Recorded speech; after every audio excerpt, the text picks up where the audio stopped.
Today we are talking about the Coriolis acceleration. So Coriolis acceleration को आज हामी definition plus derivation हेर्छौँ र यसलाई डिफाइन गर्नुभन्दा पहिला एउटा एक्जाम्पलबाट हेरौँ कि कोरियलिस एसिलेसन भनेको के हो त। फर्स्टमा सपोज एउटा रोटेटिङ व्हील छ एन्ड देन यहाँ दुईटा बेन्च छ, यहाँ पर्सन ए सिट गरेको छ एन्ड यहाँ पर्सन बी सिट गरेको छ र पर्सन ए को हातमा एउटा बल छ। सो इनिसियल कन्डिसन जब चाहिँ यो व्हील तलको व्हील छ यो रोटेट गरेको छैन त्यो कन्डिसनमा बल यो पर्सन ए ले बल थ्रो गर्यो भने पर्सन बी ले बल इजिली क्याच गर्छ। तर जब यो रोटेटिङ व्हील जुन छ रोटेट गर्न थाल्छ, सो रोटेट गरेको कन्डिसनमा जब रोटेट गरिरहेको हुन्छ यो कन्डिसनमा जब चाहिँ पर्सन ए ले बल क्याच गर भनेर पर्सन बी तिर थ्रो गर्छ देन पर्सन बी ले यो बल क्याच गर्न सक्दैन, मतलब यहाँ एउटा सर्टेन डिफ्लेक्सन पैदा हुन्छ। So this deflection is termed as a Coriolis acceleration. So simply the Coriolis acceleration is defined as the acceleration produced in a body which is in motion within a rotating frame is known as a Coriolis acceleration. यो भनेको के हो भने यो चाहिँ एउटा बडीमा produce हुने एक्सेलरेसन हो जब चाहिँ त्यो बडी रोटेटिङ फ्रेममा अवस्थित छ एन्ड त्यसको आफ्नै भेलोसिटी पनि छ। एउटा एक्जाम्पल हेरौँ। सो यहाँ एउटा रड छ एन्ड देन यो रड चाहिँ ओमेगा भेलोसिटीले रोटेट गरिरहेको छ र यो रडमा एउटा स्लाइडिङ बडी छ।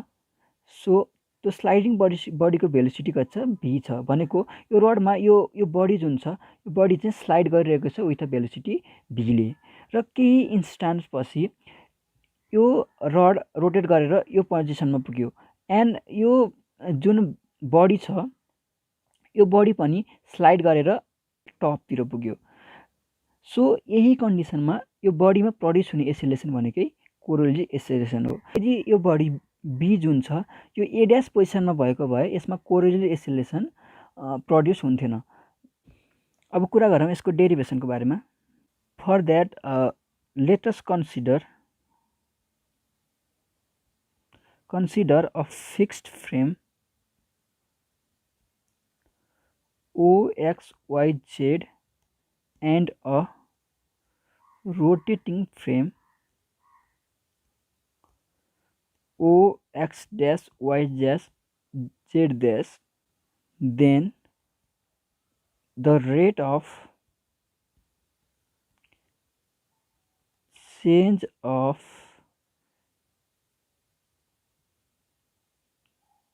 Q with respect to these two frame is given by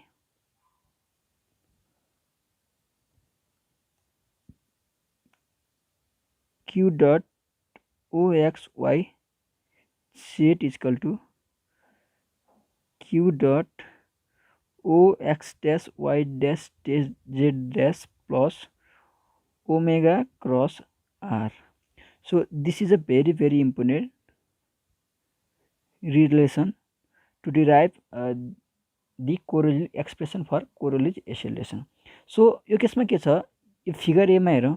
यो फिगर ए मा के छ भने एक्स वाई जेड जुन यो रेड पार्ट छ यो भनेको फिक्स्ड फ्रेम हो and this X dash Y dash and Z dash is a rotating frame हो।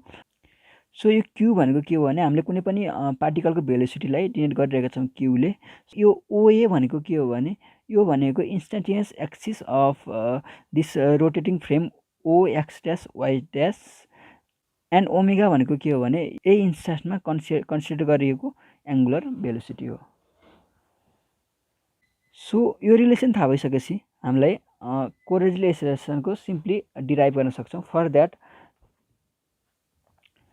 let us consider the fixed axis OXYZ and the rotating axis OX-YZ and this Z dash and R be the position vector and omega be the angular velocity of rotating frame with respect to fixed frame.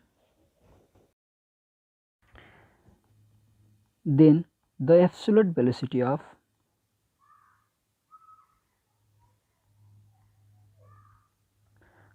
particle P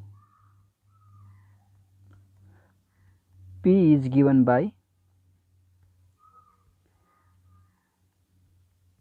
Vp is equal to omega cross r plus r dot o x dash y dash z dash. Now this is simply Vp is equal to Vp dash plus this is B P by F. So where Vp dash is a velocity of P dash of moving frame, F co-including with P, that means at least same time, and P by F is the velocity of P relative to moving frame F. Now we derive the expression for absolute acceleration simply by differentiating the above equation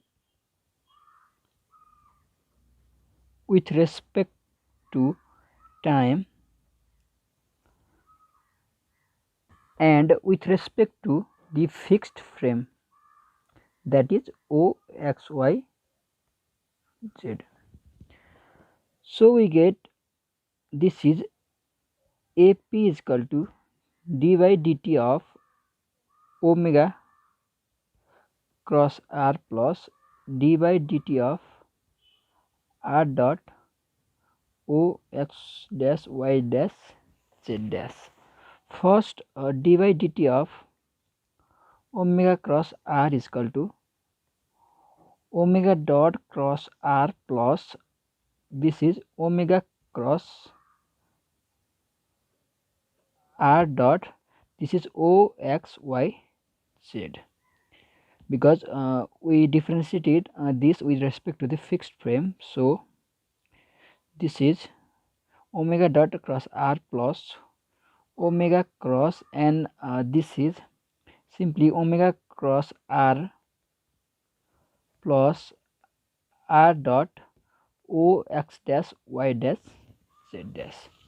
So this is omega cross r plus omega cross r plus this is omega cross r dot o x dash y dash z dash. Now dy dt of r dot o x dash y dash z dash is r double dot o x dash y dash z dash o x y z. So this is simply r double dot o x dash y dash z dash plus omega cross r dot o x dash y dash z dash. So now putting the value of these two expression in this equation, then we get AP is equal to omega dot cross r plus omega cross r plus omega cross r dot o x dash y dash z dash plus r double dot o x dash y dash z dash plus omega cross r dot o x dash y dash z dash.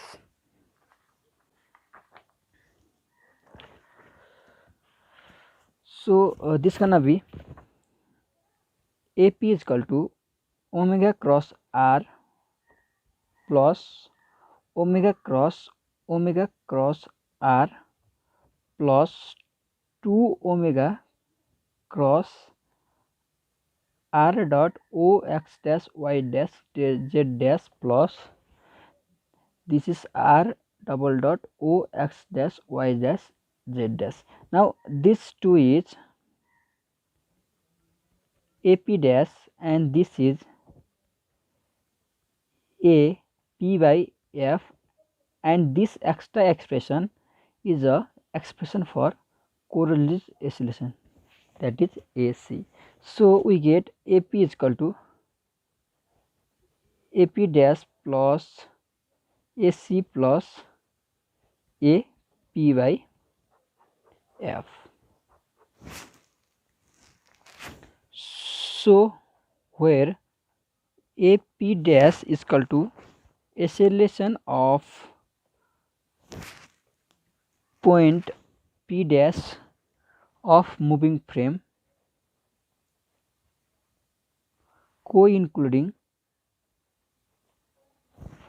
with P, and AP by F is acceleration of P relative to moving frame F, and AC is Coriolis acceleration. So we find that Coriolis acceleration AC is equal to 2 omega cross this R dot O x dash y dash z dash is B P by F. So simply we can say the Coriolis acceleration is perpendicular to omega and B P by F. So in case of magnitude,